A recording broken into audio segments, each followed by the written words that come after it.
हारती है हमारी सोच। क्यों? कितने लोग सोच सोच के हार जाते हैं? बता दो ऑनेस्टी से। पहले से ही हार गए, ये डिसाइड कर लिया ये कुछ नहीं होगा। कितने लोग ऐसे हैं अपने जिंदगी में हार जाते हैं कि नहीं भाई अब नहीं होगा कुछ। चिंतन करके देखो ऑनेस्टी के साथ, बड़े लोगों का भला भला हो जाएगा। आप में से कुछ लोग पहल करेंगे तो जो सुनने वाले हैं वीडियो, उनको बड़ा सपोर्ट मिलेगा कि अरे अरे हम भी ऐसे ही हो जाते हैं, नहीं नहीं हम ठीक हो सकते हैं।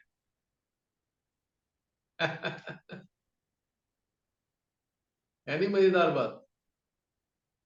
ये तो जीवन है, इसमें तो ये होता ही है। हाँ लेकिन अगर आप सामने आके अगर बोलते हैं तो इसमें बड़ा लाभ हो जाता है। पहले तो बहुत अभी ज्यादा तक होता आपको था। क्या हुआ है? पहले तो बहुत ज्यादा होता था कि नहीं होगा, या इतना ओवरबर्डन हो जाते थे सोच के, या उसके कॉन्सिक्वेंसेस को सोच के कि फेस नहीं करना चाहते थे। पर हाँ अब जैसे जैसे डर खत्म होता है ना, उसके बाद क्या होगा तो क्या होगा, या होगा तो भी क्या हुआ, या प्रायोरिटी हमारी जो है वो मीट नहीं कर रही प्रेजेंट सिचुएशन, तो उसके बाद फिर हम बोलते हैं, जैसे जॉब में मैं डिससेटिस्फाइड थी तो मैं, मेरी प्रायोरिटी पीस थी, तो जॉब के अलावा भी मेरे पास ऑप्शन नहीं था कि मैं क्या ही कर सकती हूँ उसके अलावा। बट फिर एक टाइम पे आता है कि ठीक है देखी जाएगी, जो होगा देखा जाएगा, फिर वो एकदम से नहीं आता। या लाइफ में कोई बड़ा टर्निंग पॉइंट हुआ तो आपने ऐसे सोचा है ये नहीं होगा। हर दिन कुछ घटित होता है जिसमें आप सोचते हो देखी जाएगी। मतलब पहले तो आदत में हम बहुत ज्यादा सोचते ही हैं क्योंकि हमारे को बड़ा ही वैसे किया गया है। फिर धीरे धीरे टाइम लगता है वो छूटने में। फिर प्रैक्टिकल होते हैं, इमोशन से उठते हैं, ये होता है होता बहुत। है। हाँ मतलब यही ऐसे ही उठना सीखा कि आप इमोशनल नहीं हो, आप इमोशंस में आके कोई चीज नहीं कर रहे किसी के। आप आउट ऑफ लव करोगे या आउट ऑफ नीड करोगे, तीसरी कोई चीज रहती नहीं है। मेरी लाइफ में तो अब ये हम्म, बहुत क्लियर है कि आउट ऑफ नीड मैं करूंगी, या मैं आउट ऑफ लव किसी के लिए कुछ करूंगी, उसके अलावा मैं कुछ नहीं करूंगी। जानते हो ये जो तुमने बात बोली है पता है कितनी बड़ी बात है? मैं समझता हूँ मानव जाति के लिए इससे बड़ी कोई बात नहीं। इससे बड़ी बात इसलिए नहीं है क्योंकि जो नेचुरल फिनोमिना है प्रकृति का, प्रकृति का जो एक तथ्य है, प्रकृति का जो एक एक्सप्रेशन है, वो केवल दो ही चीज पे है। देखा है कभी? नहीं ऐसे, ये जैसे क्लोज। यही दो चीजों पर ही करती है प्रकृति अपने आप को एक्सप्रेस, वो कॉम्प्रोमाइज नहीं करती। कॉम्प्रोमाइज टर्म जो है वो माइंड की है।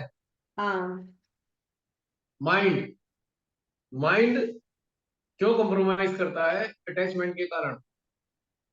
दुनिया भर के अटैचमेंट हैं, तो माइंड जो है ना कंप्रोमाइज करेगा, क्योंकि उसे खोने का डर है। ये ना खो जाए, वो ना खो जाए, है ना? हाँ। और ये पहले शुरुआत तो यही हुई थी, आउट ऑफ अटैचमेंट करते ही नहीं थे बहुत चीजें। पर फिर जैसे जैसे आप अपने में स्ट्रांग होते जाते हो, आप में क्लैरिटी आती है आपको चाहिए क्या, या ये पैटर्न बन रहा है, ये आप इसको जीना यही चाहते हो, तो कोई दिक्कत नहीं है। पर अगर आपको चेंज लाना है तो आप ही लाओगे, तो ये फिर आपकी प्रायोरिटीज यहाँ से सेट होती है, आपको क्या चाहिए। और जो चाहिए वो नीड बेस्ड है या अटैचमेंट बेस्ड है, मतलब आप ये कर रहे हो क्योंकि आप अटैच हो इसलिए कर रहे हो, या वो फिर वो कष्ट ही लाएगा, वो अलग सेट ऑफ प्रॉब्लम लाएगा। और नीड बेस्ड होगा, वो अलग सेट ऑफ चैलेंजेस लाएगा, वो प्रॉब्लम नहीं होगी, वो चैलेंजेस होंगी जो आप आउट ऑफ नीड आप कर लोगे, खुशी से करोगे। बिल्कुल सही बात है। ये जो कहानी होती है ना, कॉम्प्रोमाइज कर रहे हैं जी हम तो, क्यों कर रहे हो कॉम्प्रोमाइज? कॉम्प्रोमाइज लोभी हो, लोभ है किसी चीज का, तो कॉम्प्रोमाइज करोगे। क्योंकि आप कॉम्प्रोमाइज कर किसके साथ रहे हो, जानते हो? आप असत्य के साथ कॉम्प्रोमाइज कर रहे हो, अनट्रुथ। आप कॉम्प्रोमाइज कर रहे हो अनट्रुथ के साथ, क्योंकि कुछ लालच हैं। वो लालच जो है इतने बड़े हैं कि हमें कॉम्प्रोमाइज कर रहे हैं हम उसके खातिर। हमारी निगाह में बहुत बड़े हैं लालच। और जब सांस बंद होने का टाइम आएगा तो फिर पता लगेगा कि ये क्या किया हमने। जब भगवान कहेंगे चल आजा, तेरा टाइम पूरा हो गया, तो बड़ा अफसोस होगा, क्या किया भाई हमने कॉम्प्रोमाइज कर करके, अपनी आत्मा को छलनी कर लिया, ताकत ही नहीं रखी चेतना में। और आज की तारीख में तो बड़ी खराब स्थिति है, क्योंकि जिस लोभ के कारण हम, जिस लालच के कारण हम अपने कॉम्प्रोमाइज किए जा रहे हैं, है ना, अन्याय को सहे जा रहे हैं, या हम कहें कि हम अपने मोह के कारण जो है सारी चीजों पे हमने इससे कॉम्प्रोमाइज, उससे कॉम्प्रोमाइज, ये कॉम्प्रोमाइज, वो कॉम्प्रोमाइज, बाद में बड़ा अफसोस होता है कि अरे क्यों किया, इसका तो कोई मतलब ही नहीं था। जब परमेश्वरी की शक्तियां मानव के साथ थी, हमारे साथ परमेश्वरी की शक्तियां हैं, तो फिर क्यों कॉम्प्रोमाइज किए इतने? कंप्रोमाइज की जगह, मैंने एक बार पहले भी कहा था कि कंप्रोमाइज की जगह समाधान लाना चाहिए। समाधान, जहां आपको लगता है कोई परिवर्तन नहीं आएगा, तो ठीक है, आप समाधान ले आओ। मान लीजिए आपके साथ कोई ऐसा इंसान रहता है जो रोज सुबह शाम तक गाली देता है।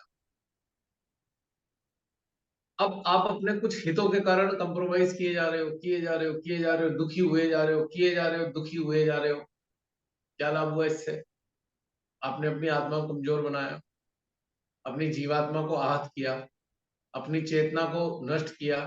क्या लाभ हुआ इससे? कोई लाभ नहीं हुआ। अगर इसकी जगह थोड़ा सा पलट कर आप समाधान ये लाते, अरे भाई भगवान ने इसे जोड़ा है ना गाली देने वाले को मेरे साथ, भाई ये तो गाली देता रहेगा, मुझे अपने काम करना है, मुझे कोई हेड है। यहाँ फिर कंप्रोमाइज खत्म हो जाता है। यहाँ एक समाधान आता है, you have accepted your fate, ठीक है। पर यहाँ पे आप अंदर अंदर घुटन नहीं महसूस करते। आपने कभी बहुत निम्न जो स्तर पे बेचारे लोग जीवन जीते हैं, एकदम नीचे स्तर के रहने वाले लोगों को देखा है कभी जीते हुए? कभी गौर किया है वो कैसे जीते हैं? बहुत भयंकर अभाव होते हैं उनकी जिंदगी। हो सकता है कई बार तो वो सड़क के किनारे रहते हो, कभी गौर करके देखना उन लोगों को। उनके अंदर एक बहुत बड़ी क्वालिटी देखी है मैंने, बहुत बड़ी क्वालिटी है। पहली क्वालिटी ये है कि वो कभी कंप्रोमाइज नहीं करते, वो एक्सेप्ट करते हैं। सबसे बड़ी क्वालिटी। कोई कहेगा भाई मजबूरी में एक्सेप्ट करते हैं, भैया तुम भी तो मजबूर होकर एक्सेप्ट कर रहे हो। अपने हितों को साधने के लिए, या आपके हित ना खो जाएं, आप भी तो ये एक्सेप्ट कर रहे हो। लेकिन वो बड़े ग्रेसफुली एक्सेप्ट करते हैं। एक उनका हस्बैंड है किसी लेडी का, वो रोज गाली देता है, मारता है शराब पीकर, पर उसने एक्सेप्ट कर रखा है, वो कंप्रोमाइज नहीं करती है। वो कहती है ऐसा ही है, ठीक। दूसरा, उनकी जो ब्यूटीफुल है जिंदगी, वो है नीड बेस्ड लाइफ जीते हैं। वो कल्पनाओं की दुनिया में नहीं रहते, वो सोचों में नहीं जीवन जीते, वो बिल्कुल एकदम क्लीन लाइफ जीते हैं, नीड बेस्ड। जिस चीज की नीड होगी वही करेंगे, वरना नहीं करेंगे। कल्पना नहीं करते, वो इंतजार भी नहीं करते कल बहुत अच्छा हो जाएगा, ये हो जाएगा, वो हो जाएगा। वो तो एक सीधा सच्चा जीवन है उनका, कि रोटी मिलेगी तो भी ठीक है, नहीं मिलेगी तो भी ठीक। ये क्वालिटी आपको बहुत निचले स्तर पे, आर्थिक रूप से नीचे रहने वाले लोगों से मिलेगी। और यही क्वालिटी आपको बहुत हाई प्रोफाइल लोगों में मिलेगी।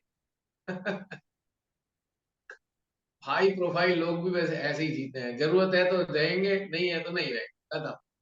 उन्हें कोई इमोशन इमोशन से लेना देना नहीं है। सोचो, बहुत ही लोएस्ट लेवल का इंसान और हाईएस्ट लेवल का इंसान एक सी जिंदगी जीते हैं। बसंतर क्या होता है, हाई प्रोफाइल लोग अपनी सुख सुविधाओं वाला जीवन जीते हैं, और वो निम्न स्तर के लोग बिल्कुल साधारण, अति साधारण या बिल्कुल ही अभाव में जीवन जीते हैं। पर दोनों में ही एक चीज कॉमन है कि वो नीड बेस्ड लाइफ जीते हैं, नीड बेस्ड।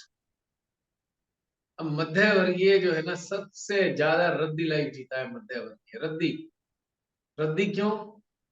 इसलिए रद्दी बोल रहा हूं कि इतने बवाल, इतनी कंडीशनिंग उन्होंने अपनी सर पे चढ़ा रखी होती है, और वो फिर जी नहीं पाते। वो बेसिकली जीते नहीं है, वो तो पिसते हैं जीवन में, अपनी कंडीशनिंग में। और अपनी आवश्यकताओं के दो पार्ट हैं उनकी जिंदगी, एक कंडीशनिंग है, चक्की का एक पार्ट है कंडीशनिंग, और दूसरा पार्ट है आवश्यकताएं। उसके बीच में जो पिसता है ना मध्यवर्गीय, मेरे को कई बार समझ नहीं आता मेरे को, भाई क्यों पिस रहे हो भाई? नहीं नहीं नहीं, पता नहीं क्या क्या चीजें चिपका के रखी हुई हैं, पिसते रहेंगे, रात दिन पिसेंगे, और ऐसी जिंदगी का एंड हो जाता है। ये मैंने जीवन में देखा। और अगर यही मध्य वर्गीय जागृत हो जाए, यही मध्य वर्गीय जागृत हो जाए, तो ये राजा हो गया। राजा क्यों हो गया? अब इसका भी एक अंतर है। मध्य वर्गीय अगर पूरा जागृत हो गया तो बिल्कुल राजा हो जाता है, उसे कोई फर्क नहीं पड़ता, क्योंकि उसके पास कंडीशनिंग है नहीं। और दूसरा, उसके पास समाधान है कि भैया ठीक है, भगवान रोटी दोगे तो भी ठीक है, नहीं दोगे तो भी ठीक है, वो तो राजा हो गया। अब उसे कोई झुका नहीं सकता, अब उसे कोई गिरा नहीं सकता। अब जो हाई प्रोफाइल लोग हैं वो गुलाम है, दे आर स्लेव। वो स्लेव किस चीज के हैं? अपनी महत्वाकांक्षाओं के स्लेव हैं। पता नहीं क्या क्या करना है उन्हें अपनी जिंदगी में, क्या क्या पाना है। और एक निचले तबके के हैं, वो इसलिए स्लेव हैं, उनके पास रोटी नहीं है। कोई उनके साथ अत्याचार भी करेगा तो कोई दिक्कत नहीं, रोटी मिल जाए, दो थप्पड़ मार ले, रोटी दे दे दो, कोई बात नहीं, चल जाएगा काम।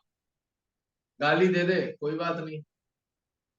तो बहुत हायर, हाईएस्ट लेवल पे और लोएस्ट लेवल के जो लोग होते हैं, वो राजा नहीं होते, किसी भी लेवल पे राजा नहीं होते।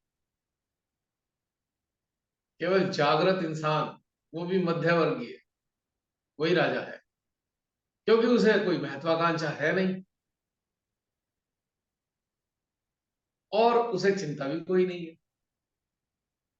ना महत्वाकांक्षा है, ना चिंता है, वो तो समाधान में आ चुका, तो राजा हो गया।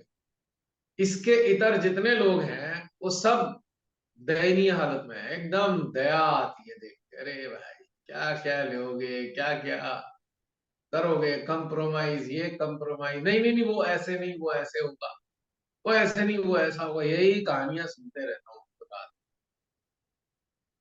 क्या फायदा?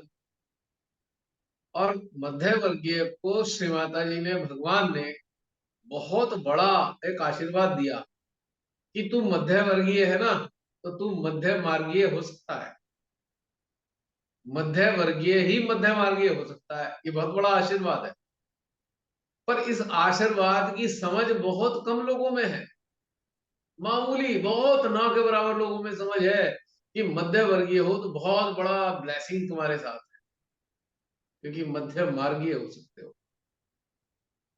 अब होता उल्टा है, मध्य वर्गीय आसमान की तरफ देख के चलता है, और धड़ाम धड़ाम ठोकरे रोज खाता है सुबह शाम, क्योंकि उसे ऊपर वालों जैसा बनना है।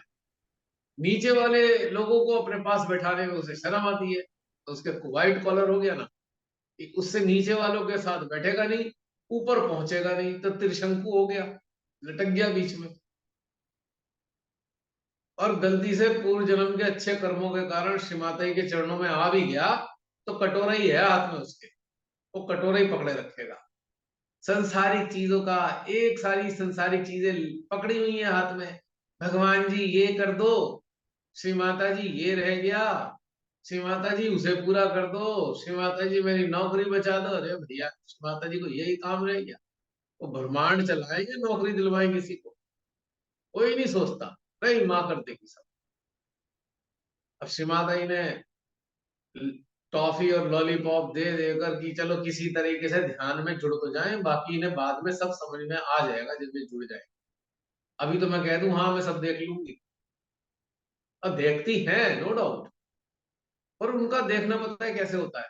उनका देखना ऐसे होता है कि जैसे कि चाइना है ना, चाइना, चाइना में 99% लोग बहुत बुरी कंडीशन में है, बहुत बुरी कंडीशन में है, और सरकार की पॉलिसी ऐसी है कि वो बस उन्हें इतनी रोटी देती है कि वो जिंदे रहे मरे नहीं।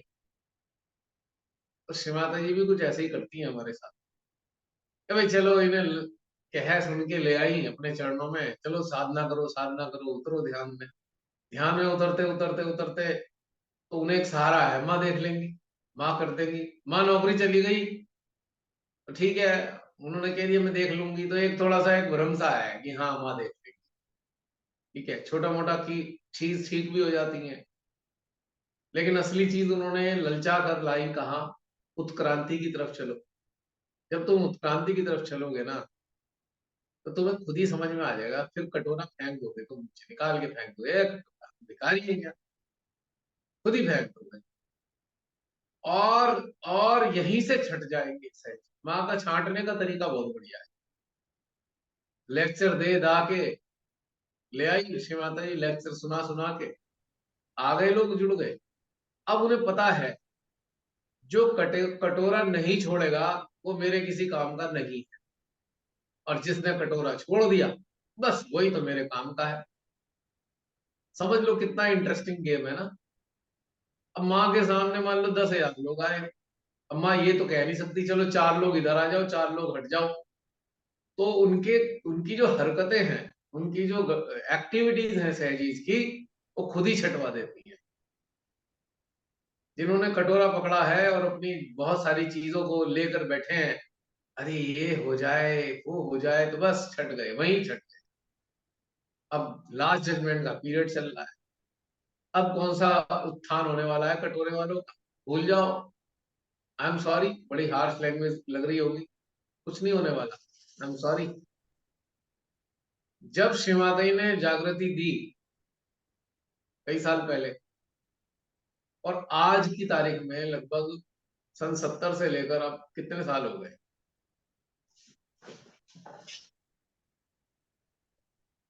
53 ईयर्स, 53 ईयर्स हो गए।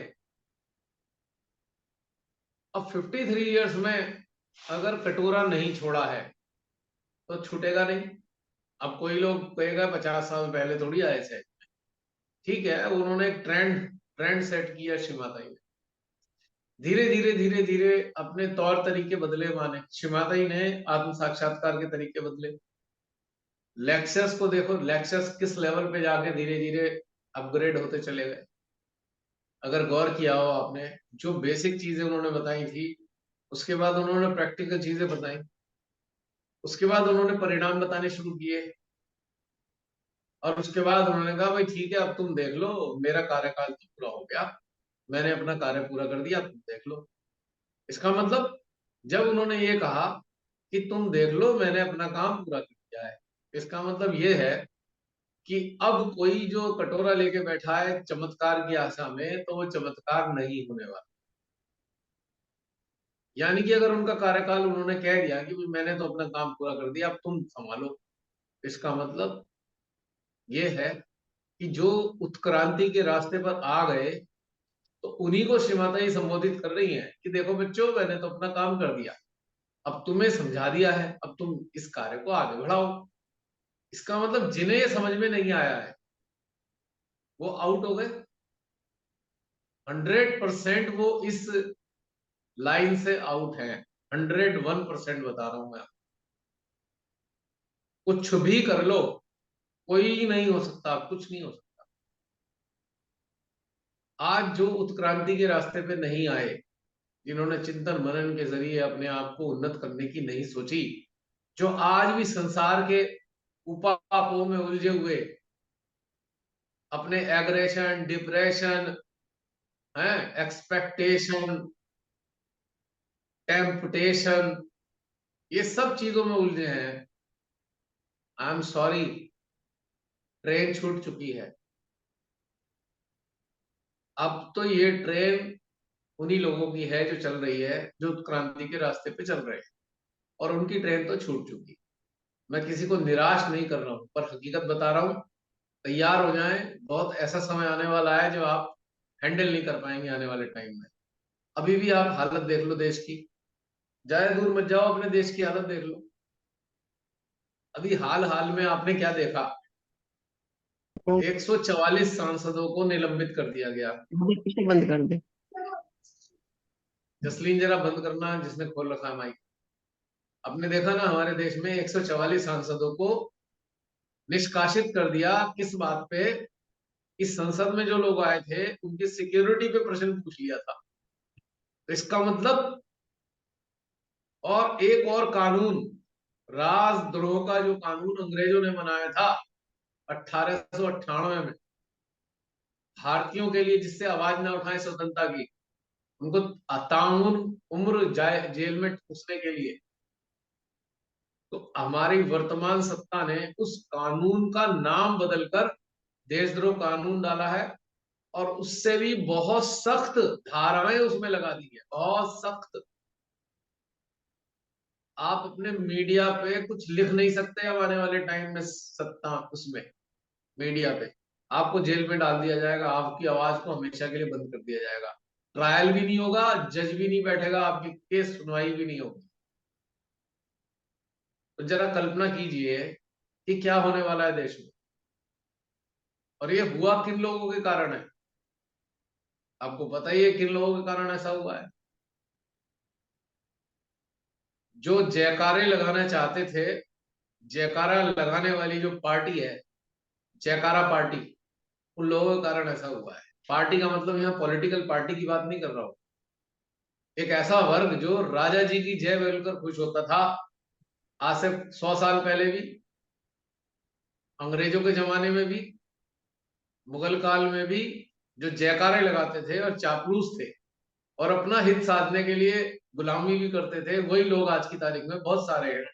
उनके कारण आज ऐसी सत्ता हमारे देश में है जो हमारे देश की जो डेमोक्रेसी है, लोकतंत्र को पूरी तरह चाट चुकी है। खत्म नहीं हो गया है, चाट लिया गया है। तो ऐसी कंडीशन में आप क्या कल्पना कर सकते हैं उत्क्रांति की, जो अभी भी अपनी उम्मीदें लेके बैठे हुए हैं कि हमारा भला हो जाएगा। कैसे भला हो जाएगा? कौन से पैरामीटर में भला होगा? ये जरा कल्पना करके देख लीजिए।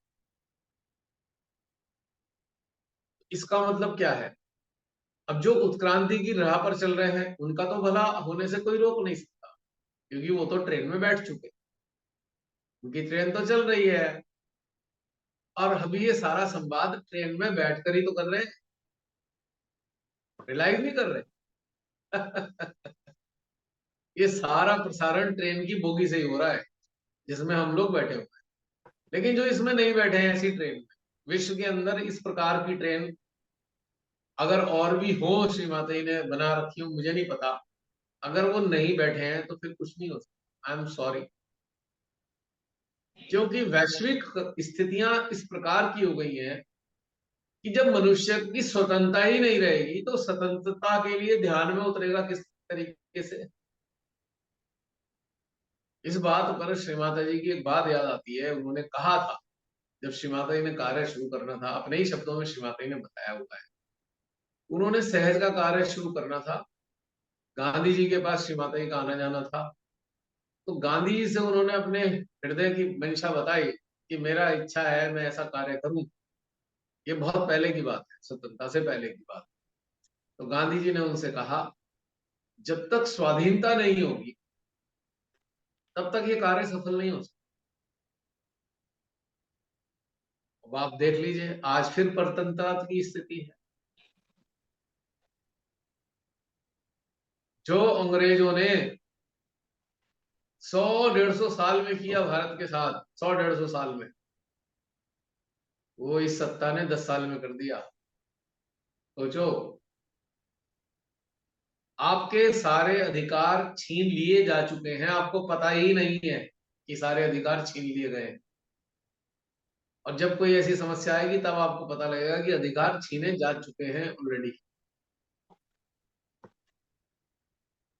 तो ऐसी कंडीशन में जब आप बाह्य रूप से ही इतने परतंत्र हैं और अंदरूनी रूप से अपनी इच्छाओं, अपनी कंडीशनिंग और अपने क्या कहते हैं छोटी छोटी चीजों को लेकर परतंत्र हैं, अंदर से परतंत्र हैं, उत्क्रांति का मायने क्या रह गया?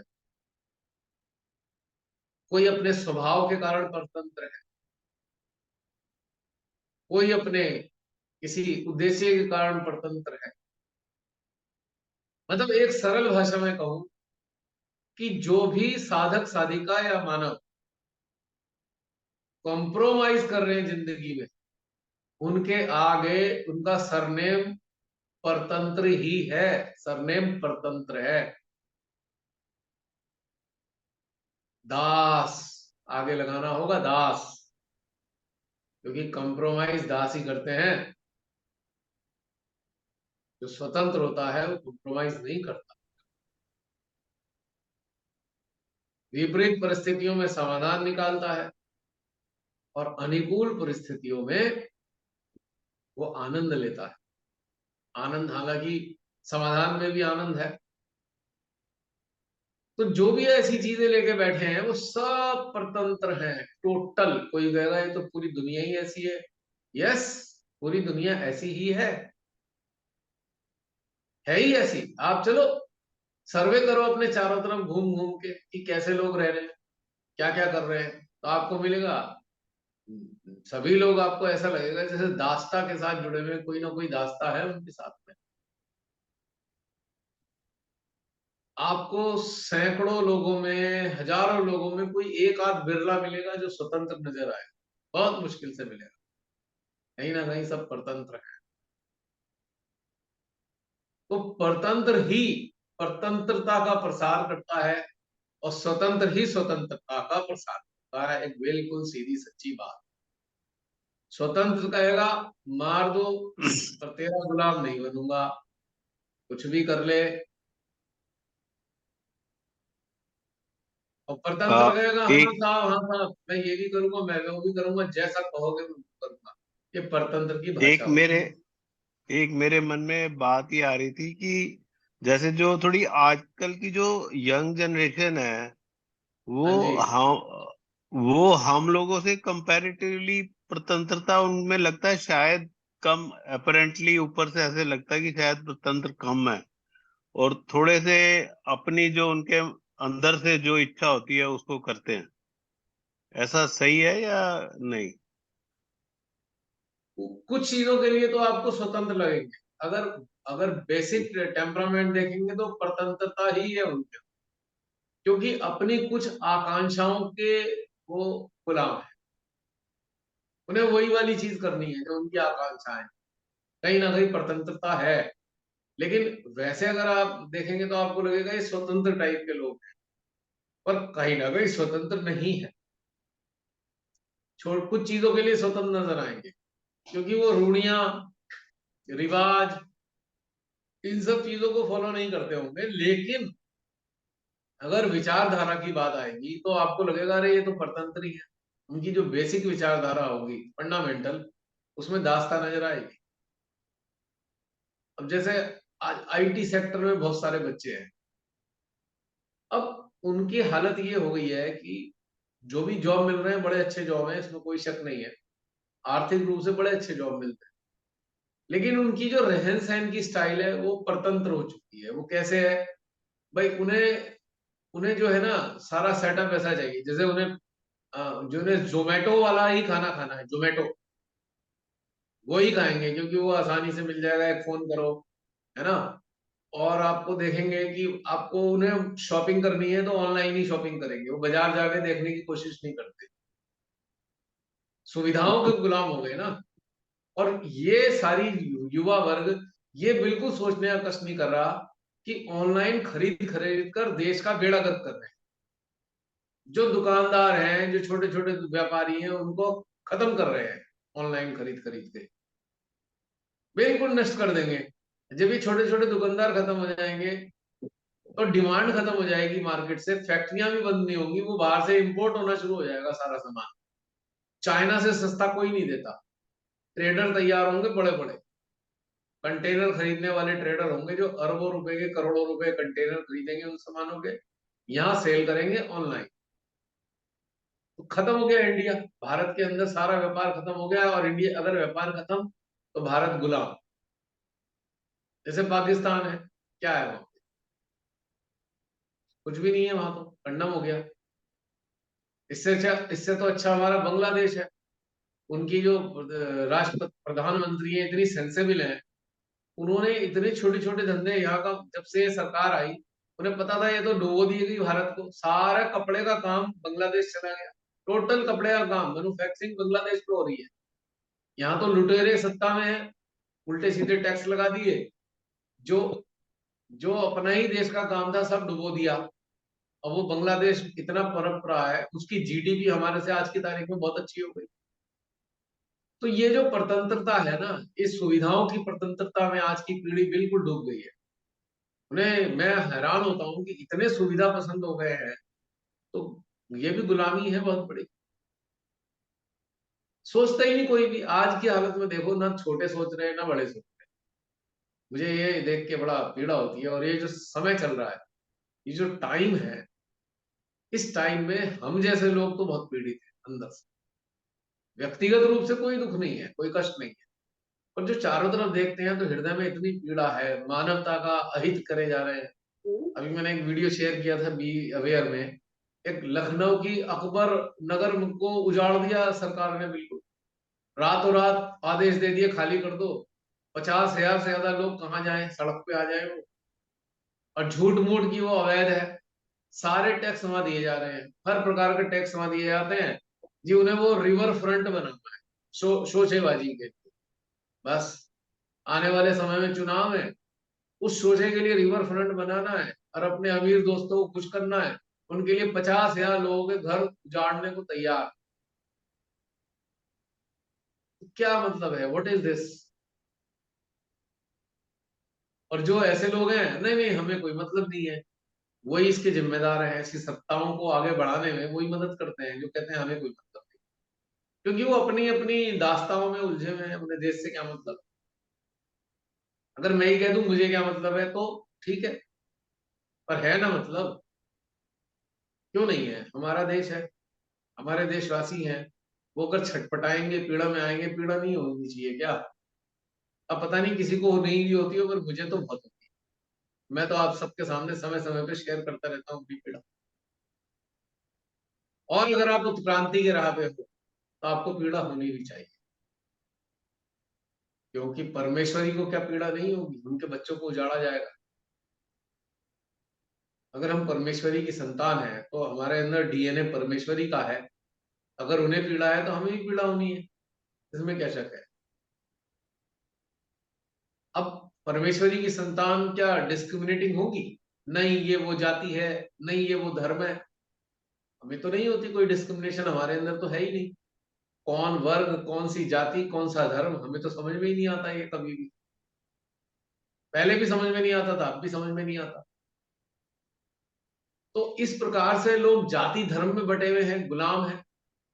कोई कहे हमारा धर्म, कोई कहे हमारी जाति, तो गुलाम है ना, दास है ना उन चीजों के, एक कॉन्सेप्ट के दास है। इससे तो जानवर अच्छे। अगर भेड़िए हैं तो कहेंगे हम भेड़िए हैं।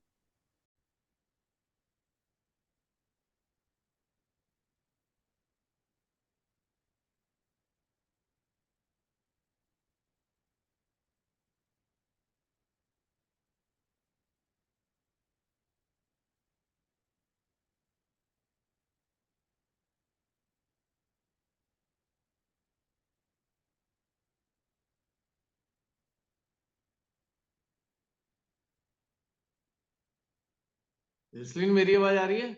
आ रही है। बार बार ये लैपटॉप गड़बड़ कर रहा है ना, वो ठीक नहीं हो पाया, उसे बुला बुला के थक गया मैं, आया ही नहीं अभी तक। एनीवे, तो मैं क्या बोल रहा था, मेरा टॉपिक क्या था? भेड़िया जसलीन कोई याद भेड़िया की दिलाया? तरह है, भेड़िया तो भेड़िया की तरह है। हाँ, मतलब भेड़िए हैं, कम से कम वो ये तो कहते हैं हम भेड़िए हैं। हम एक ही वर्ग को बिलोंग करते हैं। लायन है, वो कहते हैं हम लायन है, हम एक ही वर्ग को बिलोंग करते हैं। टाइगर टाइगर वर्ग को बिलोंग करते हैं। और मनुष्य का हाल देखो, मनुष्य अपने आप को ये नहीं मानता कि मनुष्य के वर्ग में है। वो कहेगा नहीं, मैं तेरे से श्रेष्ठ हूं, मैं ये हूं, तू ये है। तो हमारी चेतना जानवरों से भी बदतर स्थिति में है, क्योंकि वो डिस्क्रिमिनेटिंग नहीं है। टेरिटोरियल फाइट उनकी भी होती है, उसमें कोई शक नहीं, पर इससे ज्यादा कुछ नहीं है। उनका सारा जीवन चक्र भोजन की व्यवस्था पर डिपेंड करता है। उनकी फाइट होती है भोजन के लिए, कि मेरा भोजन कोई और ना ले ले। लेकिन यहाँ अपने भोजन की लड़ाई कम, दूसरों के भोजन ना कर पाए, दूसरा भोजन ना कर पाए, इसकी लड़ाई ज्यादा है।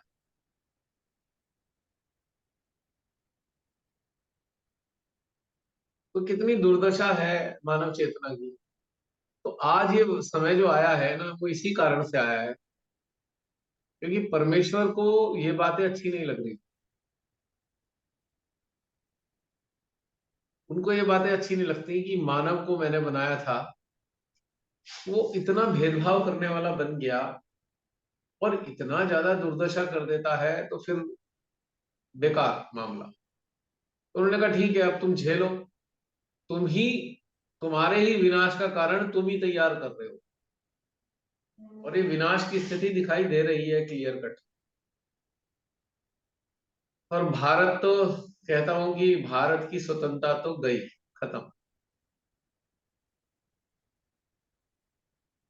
ये ऐसे ही लगता है। अभी कोई कहेगा कहाँ है स्वतंत्रता, खत्म हो गई। जो सोया हुआ है उसको दिखाई नहीं देगा ये, वो तो एक नशे में है। लेकिन जो जागा है उसके रोंगटे खड़े हो रहे होंगे आज की हालत को देख के, भारत के, कि वहां भारत की स्थिति कितनी खराब हो चुकी है।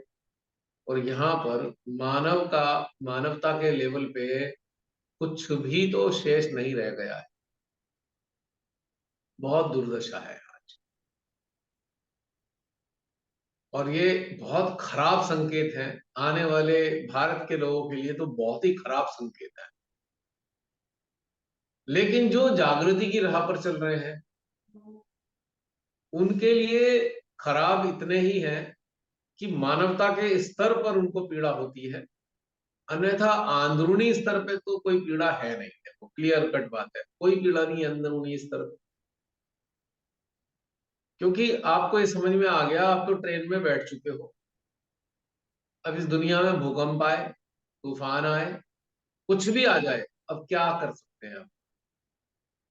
और इस ट्रेन में उस भूकंप का, उस तूफान का कोई फर्क नहीं पड़ने वाला।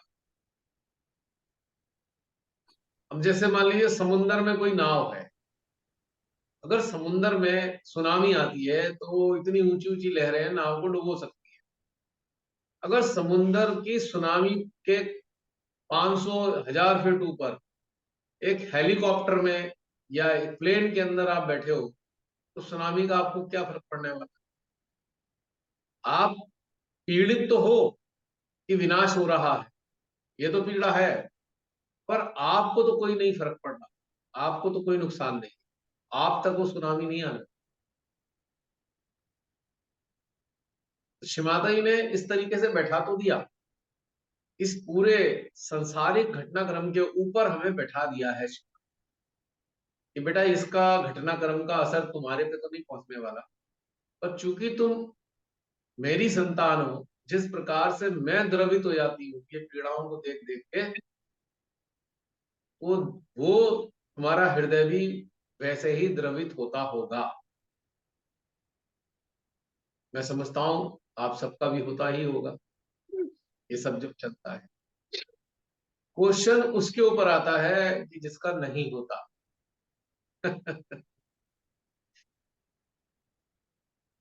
अभी मेरी एक नजदीकी इंसान से बात हो रही थी, तो वैसी बात चल रही थी, एक गुलामी पे बात चली।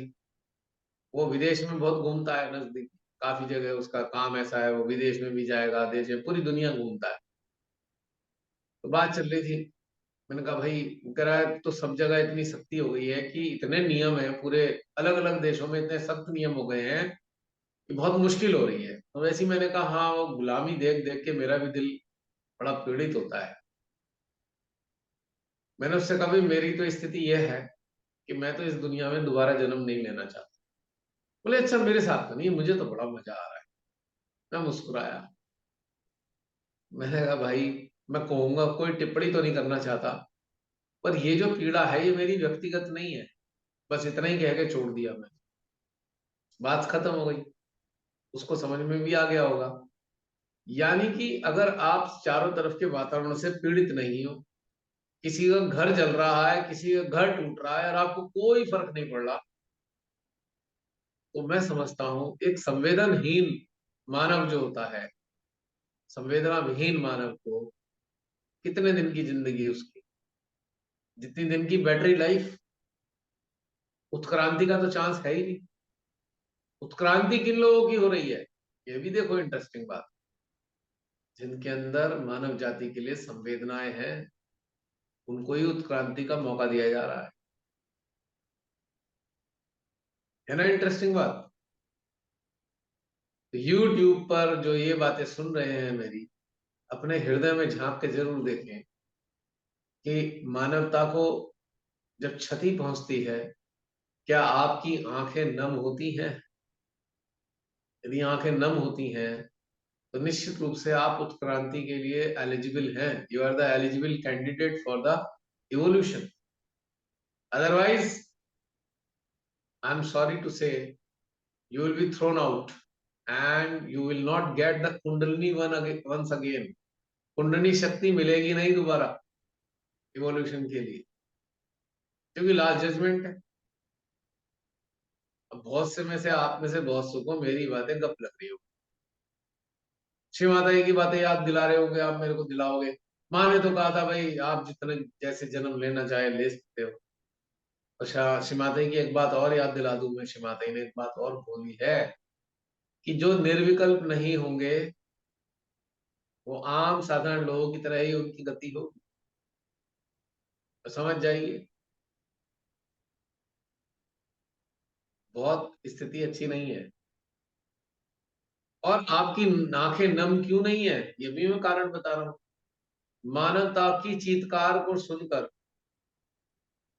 आपके हृदय अगर द्रवित नहीं होते, आपकी आंखें नम नहीं होती, तो एक बात पक्की है कि आप अपने संसारिक गतिविधियों में इस कदर लिप्त हैं कि आपको संसार से कोई लेना देना है ही नहीं। यानी कि अटैचमेंट के कारण। If some of us is so much attached with our word, then we will never cry to see others losses. नहीं कराएंगे, हमें क्या लेना देना भाई, तू मर, तेरा काम है, तू जा।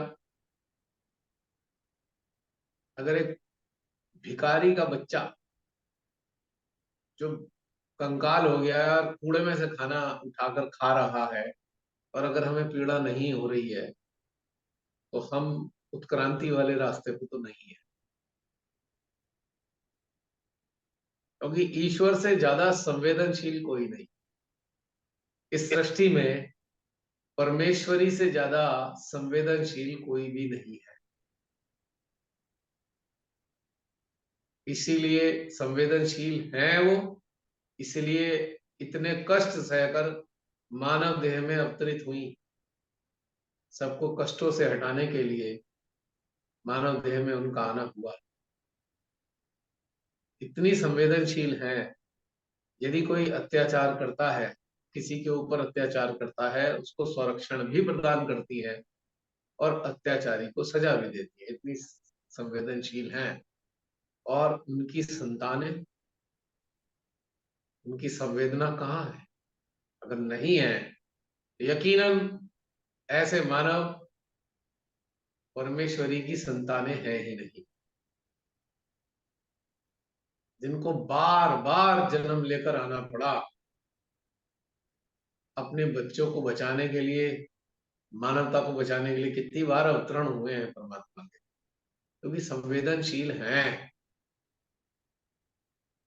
और आज का रूथलेस ह्यूमन बस अपने ही मजे में डूबा हुआ, उसे किसी से कोई लेना देना नहीं।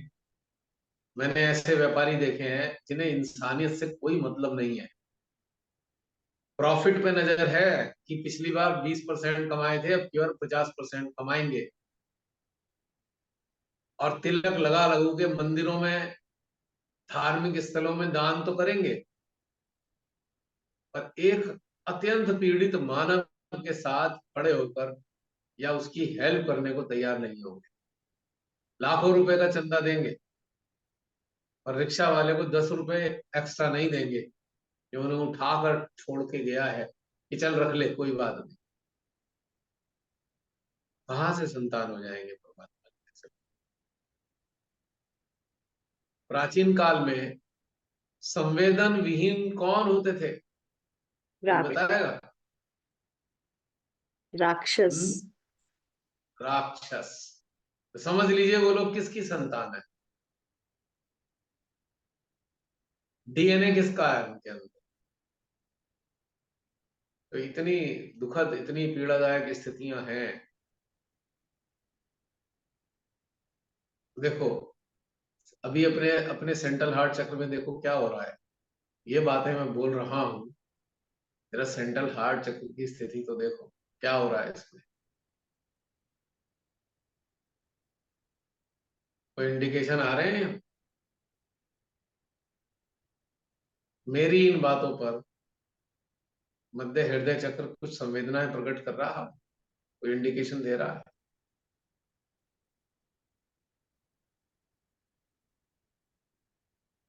आ रहा है किसी को कुछ फीलिंग?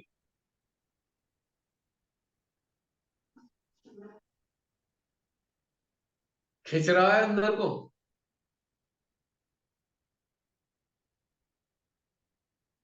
ये सब मेरी बातें आज्ञा चक्र से सुन रहे हो?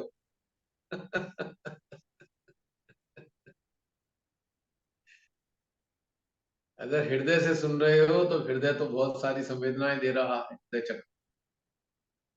यदि माइंड से सुन रहे हो तो फिर डब्बा गोल होगा, फिर नहीं समझ में आएगा, फिर कुछ नहीं होगा।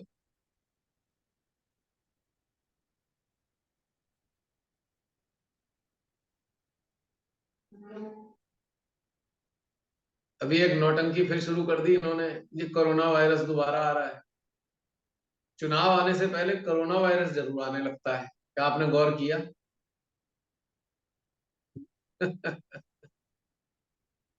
कंट्रोल करना है ताकि कोई रैली ना निकाले।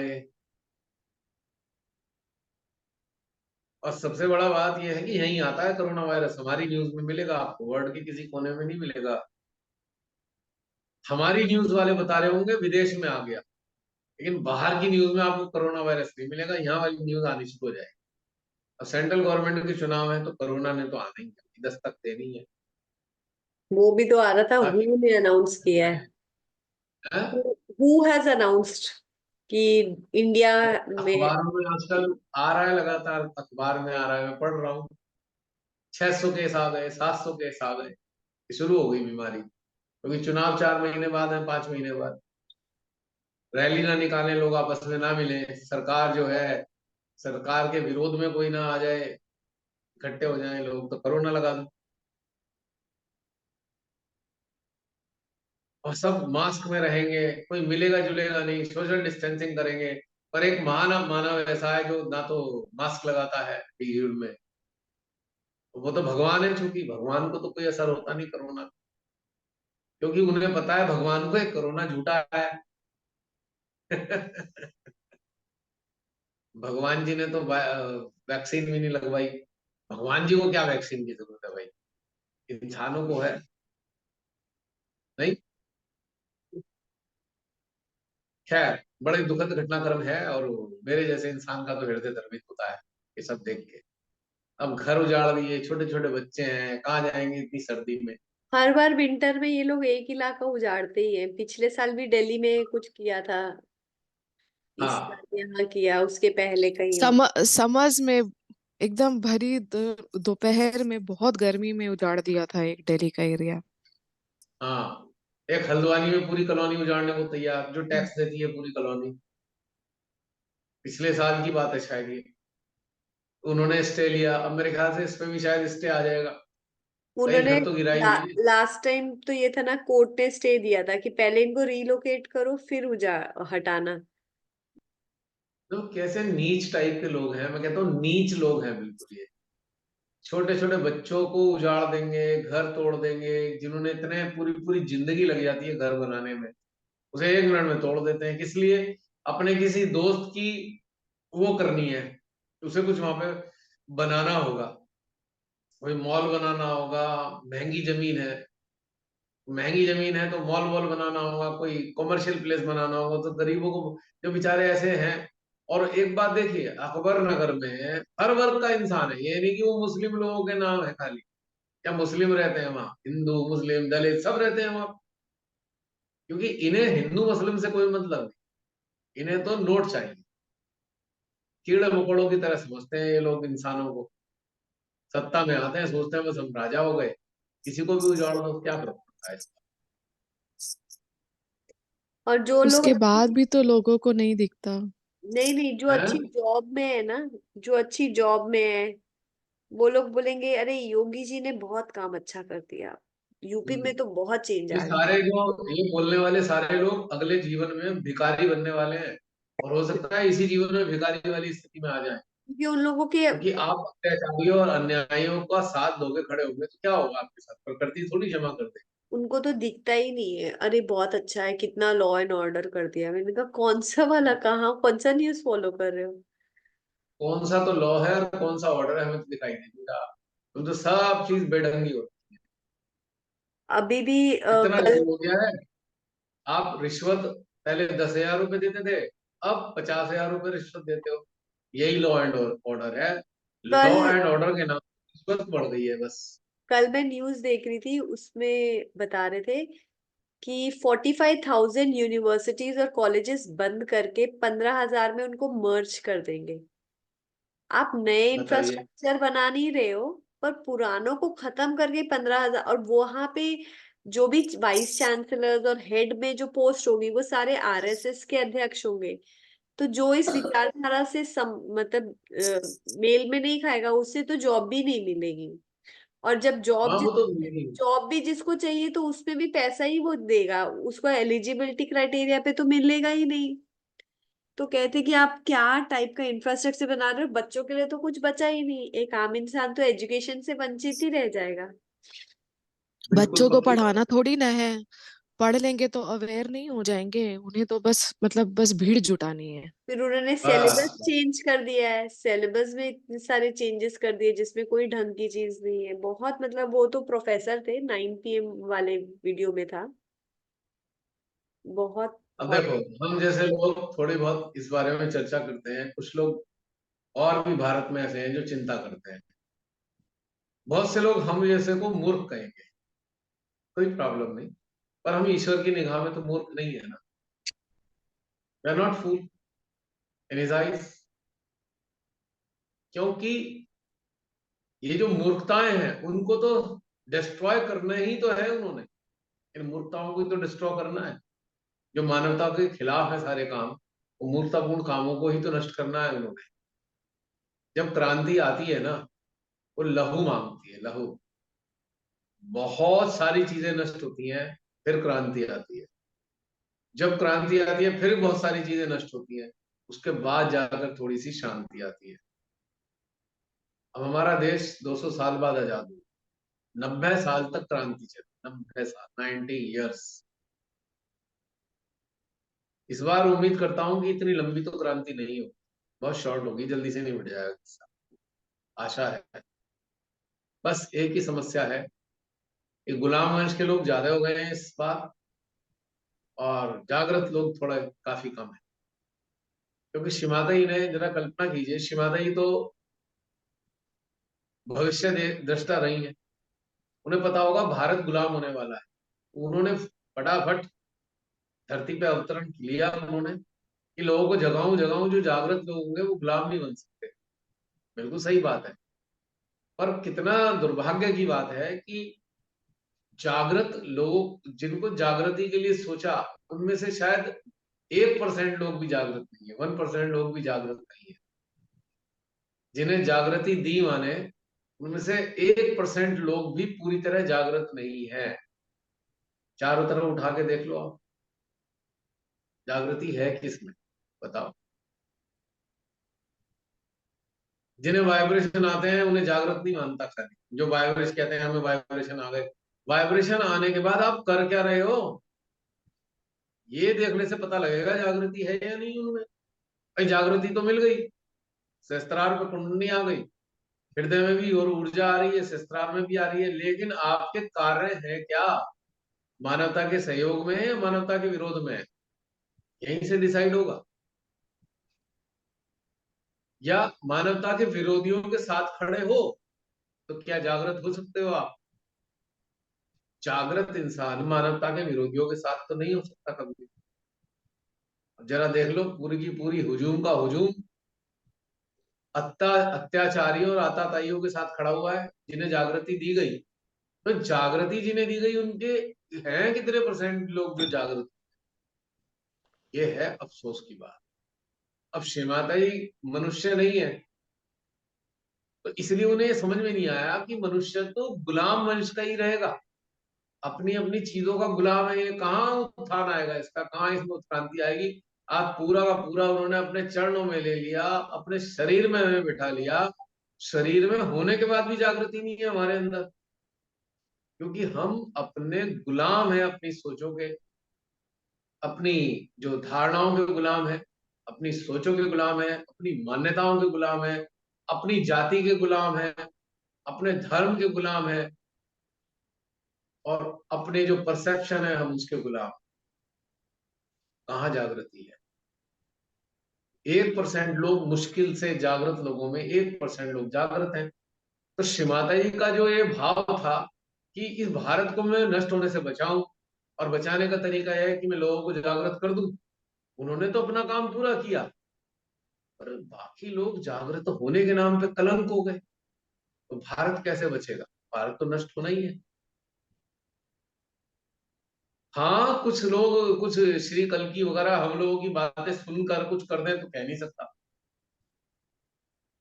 क्या हमारे जो सहजी हैं, ढेर सारे सहजी जो ये सुन रहे हैं मेरी बात, जरा अपने अंदर झांक के देखो, क्या आप सहजियों के बीच में बैठकर आप लोग आपस में देश की बातें करते हो कि देश कैसे बचेगा, विश्व कैसे बचेगा, करते हो बातें।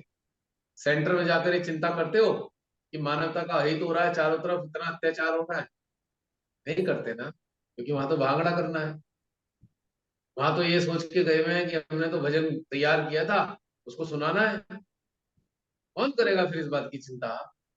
श्री माता जी ने किस लिए तैयार किया था, तो कीर्तन भजन तो पहले भी होते थे, क्या अब नई बात हो गई कि अब भी कीर्तन में ही लगे हुए हो।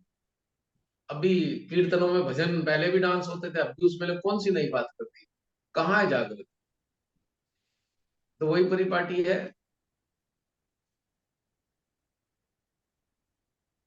पूरी दुनिया में मार काट मचती है, कई बार देखो भारत में मार काट मच जाती है कई कई जगह, ठीक है। आपने एक वर्ग को छोड़कर देखा है, एक वर्ग के लोग वहां दिखाई देते हैं मदद करते हुए, बाकी लोग दिखते हैं आपको मदद करते हुए किसी की। नहीं। नानक जी के अनुयायियों के अलावा कोई दिखता है पीड़ितों की मदद करते हुए पूरे विश्व में। भारत में देख लो, कोई मंदिर वाले आते हैं, मंदिर के लोग जाके हम मदद कर ले जाए। तिरुपति बालाजी, इतने इतने पैसे वाले मंदिर हैं, इनके लोग आते हैं मदद करने, जो पीड़ित है उनकी नहीं आते ना। केवल एक ही वर्ग आता है, जिन्हें नानक जी ने तैयार किया, उसके अलावा कोई दिखाई नहीं देता हमें। यानी कि कम से कम उनमें जागृति है ना इस बात की, मानवता के लिए हम खड़े होंगे, विश्व के किसी भी कोने में मानवता की क्षति हो मिल जाएंगे आप। लेकिन हमारे यहाँ जो राम जी राम जी राम जी और ये करते हैं, क्या राम जी की बात सुनी उन्होंने आज तक, क्या राम जी ने ये कहा था अत्याचार करो, अत्याचारियों के साथ दो। राम जी ने तो युद्ध किया था अत्याचार के खिलाफ। भोलेनाथ भोलेनाथ करते हो, जब कोई आफतें आती हैं, मानवता पीड़ित होती, जाके खाना बांटते हो। हाँ, फोटो खिंचाने के लिए तो बांट लोगे पॉलिटिकल पार्टी के अंडर में, क्या ईमानदारी से बहुत से लोग जाते हैं? कुछ लोग जाते होंगे, ये नहीं कह रहा मैं, लेकिन बहुतायत में जाते हैं क्या? कोई मंदिर कहता है कि मेरे पास इतने पैसे हैं, लाओ मैंने अपना खजाना जो है इनके पीड़ितों के लिए खोद दिया?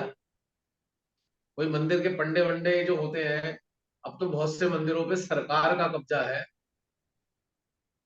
अरबों खरबों रुपए आते हैं, क्या उनमें से ये अनाउंसमेंट होता है कि मंदिर जो है इन पीड़ितों की मदद करेगा, चाहे वो भूकंप पीड़ित हो, बाढ़ पीड़ित हो? नहीं करते ना। कहाँ है धर्म में ताकत? किन लोगों के धर्म में ताकत नहीं है? जो वास्तव में धार्मिक नहीं है, जो अंदर से धार्मिक है, उनमें ताकत है। वो मानवता की सेवा करते ही है, और करते ही आए हैं और करते ही रहेंगे। उन्हें दिखाने के लिए सेवा नहीं करनी किसी को। यहाँ तो सेल्फी खिंचाने के लिए जाएंगे, खाना का पैकेट हाथ में लेके बांट रहे होंगे दिखाने के लिए, देखो जी हम बांट रहे हैं खाने का पैकेट। इतनी शर्मिंदगी महसूस होती है मेरे को इस बात को देख के, हद हो गई बिल्कुल ही। तो ये सारी जो ढोंग है, गुलाम मानसिकता, और इसमें कितने सारे ऐसे लोग हैं जो जागृत है। क्या करा बताओ? कहाँ है जागृति? किस काम की है? जहां मानवता के अहित में अगर हो रहा हो तो आपके अंदर पीड़ा नहीं हो रही है, तो जागृति है किस काम की? और जागृति ली किस लिए थी? जागृति का लाभ क्या है? अरे उत्क्रांति कैसे हो सकती है? उत्क्रांति तो केवल उन लोगों की होगी जो स्वतंत्र होंगे, कोई भी मानसिक गुलामी से हटे हुए होंगे, जिनके पास कोई मानसिक गुलामी नहीं होगी, वही तो स्वतंत्र होंगे, वो इनकी तो उत्क्रांति होगी है। वरना आते रहो पिसो, अब 84 लाख की योनि में जाओगे, पता लगेगा बाद में कि क्या किया, और इसका पता तो मृत्यु के आसपास चल जाएगा, या फिर लंबे समय के लिए बिस्तर पे अगर कोई पड़ गया तब उसे सब पता लग जाएगा, मेरी बातें सत्य होती दिखाई देंगी उन्हें। अभी तो नहीं है ना, अभी तो शरीर चल रहा है। जिस दिन बिस्तर में पड़ेगा लंबे काल के लिए, तब समझ में आएगा ये पागल इंसान क्या कहता था, कौन सी जागृति की बात करता था। पर अभी ना एक डिफरेंस आया है। मतलब मेरे अंदर मैं ये देख रही हूँ, जैसे कुछ भी मेजर होता है तो उसका दूसरा पक्ष दिखता है। जैसे यहाँ पे 143 सांसद निलंबित हुए तो लगा अब ये कुछ गड़बड़ तो करेंगे। उतने में ये पता चल गया कि ये 2-3 बिल्स बहुत खराब पास कर दिए। तो जैसे हमें बाद में पता चलता है, पर मतलब ये दिखता है कि ये शातिर सरकार है, कुछ तो करेगी। यही है। वो तो है ही। अच्छा, बहुत से हमारे महान ज्ञानी सयाजी कहेंगे अरे हमें पॉलिटिक्स से कोई मतलब। हाँ ठीक है, पॉलिटिक्स से मतलब मत रखो, मानवता से तो रखो ना। हम्म। बताओ आज देश का कौन सा नागरिक पॉलिटिक्स से प्रभावित नहीं है? कौन सा ऐसा एक नागरिक बता दो जो पॉलिटिक्स से प्रभावित ना हो रहा हो? गरीब से गरीब, अमीर से अमीर इस नकारात्मक सत्ता से प्रभावित है। बस किसी के सर पे अगर गुलामी चढ़ी है तो उसे कोई दिखाई नहीं देता। ये तो वो तो सही अभी भी बात लगा है। होगा ये नष्ट हो जाए, वो नष्ट हो जाए, ये जाति खत्म हो जाए, वो जाति खत्म हो जाए, फिर क्या होगा? अभी मैं ये सुन रहा था प्रज्ञा वाला, जो बस्ती उजाड़ने वाला, उसमें कह रहा है जी 18 साल से मैं बीजेपी का कट्टर समर्थक रहा हूं, हमारे साथ ये क्या किया इन्होंने। जरा याद करो जसलीन, पिछले 2-1 साल पहले मैंने क्या कहा था रोएंगे ये कि लोग ही। अंधभक्तों का नंबर आने वाला है अब। हाँ। कहा था। लेकिन इन अंधभक्तों के चक्कर में वो बेचारे निर्दोष ही फंस गए, जो इनके जिनकी कोई गलती आसपास नहीं। रहते होंगे, हाँ। तो पिस रहे हैं ना बेचारे। तो सारी बात घुमा फिरा के मेरा मतलब ना तो पॉलिटिक्स से ना किसी चीज से, मेरा तो सिंपल मतलब है, क्या हमारे भीतर अन्याय को देखकर संवेदनाएं आती हैं? यदि इसका उत्तर यस में आ रहा है तो निश्चित रूप से अब उत्क्रांति के रास्ते पर चल रहे हैं, हमें प्रसन्न होना चाहिए। और जो कहते हैं हमें कोई मतलब नहीं, भाई हमें तो पॉलिटिक्स से कोई मतलब नहीं, हमें इससे मतलब नहीं, हमें उससे मतलब नहीं, है ना? और हम तो हिंदू हैं, हिंदू राष्ट्र हो जाना चाहिए, ऐसी जो भाषा बोलते हैं। अगला टारगेट आप ही हो, इसी सत्ता का अगला टारगेट आप ही होने वाले, निश्चित रूप से बता। अच्छा, ये जैसे सत्ता आपके हृदयों में, आपकी छाती में भाले मारेगी, तब आपको समझ में आएगा। क्योंकि ये सत्ता सत्ता की है, ये किसी की सगी नहीं है, इन्हें तो बस सीट चाहिए। और पूरा अपना सारा पैसा हड़पना है देश का। इन्हें और कोई मतलब है नहीं किसी चीज से। और तब मेरी बातें फिर याद आएंगी, जब छाती में भाला लगा होगा ना और आप पीड़ा से तड़प रहे होंगे, और आप पीड़ा को सुनने वाला कोई नहीं होगा आपकी। और ये मैं बता रहा हूँ, गण देवता रुद्र और भगवान भी आपकी बातें नहीं सुनेंगे उस वक्त आपकी पीड़ा को, क्योंकि आपने मानवता की नहीं सुनी और परमात्मा आपकी नहीं सुनने वाले, पक्की बात। मानवता की चीत्कार जो हृदय नहीं सुन सकता, वो हृदय तो शमशान है, सीधी बात, क्लियर। क्योंकि मानवता का दूसरा नाम परमात्मा है। परमात्मा का सर्वश्रेष्ठ पुत्र मानव है और उसकी मानवता है। और मानवता is the synonym of God. यानी कि जो मानवता की नहीं सुनता वो परमात्मा की नहीं सुनता, और जो परमात्मा की नहीं सुनता वो तो बिल्कुल नर्क में ही रहता है। सीधी बात ये है। चलो, जिसकी गति वैसी, जिसकी मति वैसी गति। कम से कम हमें इस बात का तो अफसोस नहीं, या इस बात का तो दुख नहीं है कि हमें परमात्मा ने जिस चीज के लिए तैयार किया है, हम उस तरफ से विमुख हैं या इग्नोरेंट हैं। कहीं ना कहीं संवेदनाएं हैं उन सब के भीतर में, और इच्छा है कि मानवता का जो है रक्षण होना चाहिए, स्वरक्षण होना चाहिए। अगर नहीं है तो फिर ध्यान व्यान से कोई लेना देना नहीं है भैया। ध्यान के नाम पे ढोंग है खाली। अगर आप मानवता की चीत्कार नहीं सुन पाते हैं तो आप ढोंगी हैं। आप ढोंग करते हो ध्यान का, परमात्मा की बात करने का। मानवता और परमात्मा एक दूसरे से अलग नहीं है, एक दूसरे के ही रूप है। क्योंकि मानवता है तो वहां परमात्मा नजर आएंगे, और परमात्मा की अनुभूति है तो आपको मानवता नजर आएगी। एक बात बिल्कुल क्लियर है, ये बात। अब आप जानते ही हो, ढोंग करने वालों का तो कोई भला होता ही नहीं। आप ही की आंखों के सामने जो ढोंग कर रहे हैं आज, कि हम ये कर देंगे, हम वो कर देंगे, हम विश्व गुरु बना देंगे, है ना। और केदारनाथ की गुफा में आंख बंद करके 36 कैमरे वालों को लगाकर अपने फोटो खिंचाते हैं। उनका भी हसरत आप लोग देख लेंगे इसी वक्त। बहुत जल्दी देखेंगे हसरत क्या होने वाला है। उधर की तरफ ही जा रही है सारी चीजें। खैर, अत्यधिक जब पीड़ा होती है तो कहते हैं संदेशा सीधा भगवान की तरफ जाता है। मैंने अभी आप लोगों से बोला सेंट्रल हार्ट चक्र क्या कह रहा है। केवल मानवता की चित्कार की बातें ही हो रही हैं आज। तो सेंट्रल हार्ट चक्र में कुछ संवेदना हो रही है?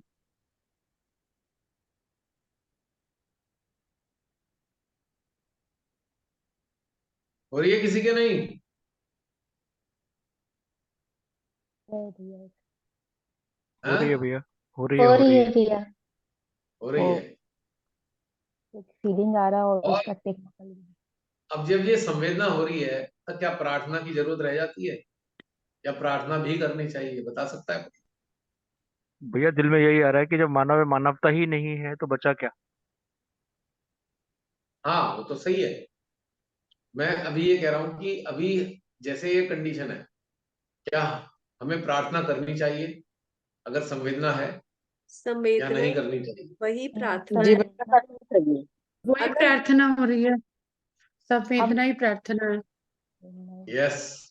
ये हर्ट जो हो रहा अभी सेंट्रल हार्ट चक्र में हो रहा है, ये सीधा डायरेक्ट कम्युनिकेशन हृदयेश्वरी की तरफ जा रहा है। क्योंकि हृदय पीड़ित है तो डायरेक्ट कम्युनिकेशन हो रहा है, डायरेक्ट, बिना बोले बिना कहे। अब ये करने की जरूरत नहीं है माँ ये नष्ट कर दो, वो कुछ करने की जरूरत नहीं, सीधा संदेशा वहां तक पहुंच गया। बीइंग ए मीडियम, हमने हृदय से संवेदनाएं प्रकट की और वो सीधा संदेशा हृदयेश्वरी तक गया। अब हृदयेश्वरी अपना संदेशा एक्सटर्नल वर्ल्ड में, जो अलग अलग स्थानों में बैठी शक्तियां हैं, वहां तक सीधा संदेशा भेज रही है। अपने आप सारी शक्तियों तक संदेशा भेजा जा रहा है।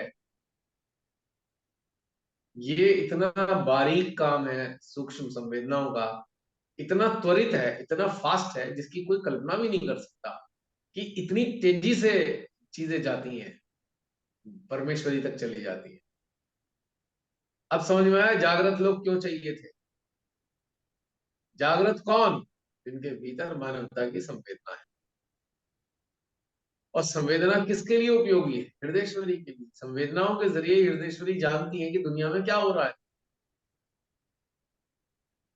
आता ताई हर काल में अत्याचार करते आए, और उस हर अत्याचार वाले काल में परमात्मा अवतार लेते आए।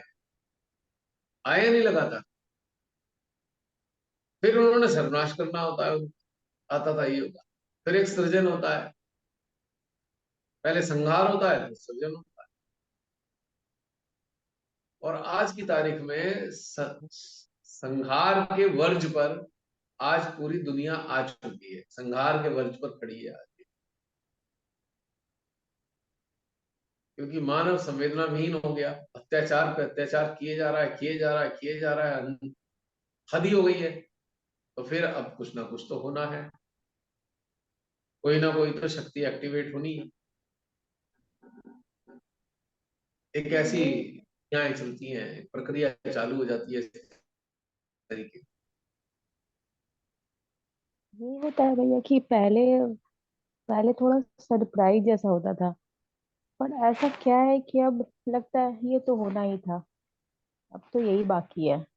ये क्या चीजें हैं जो अब हो रही हैं?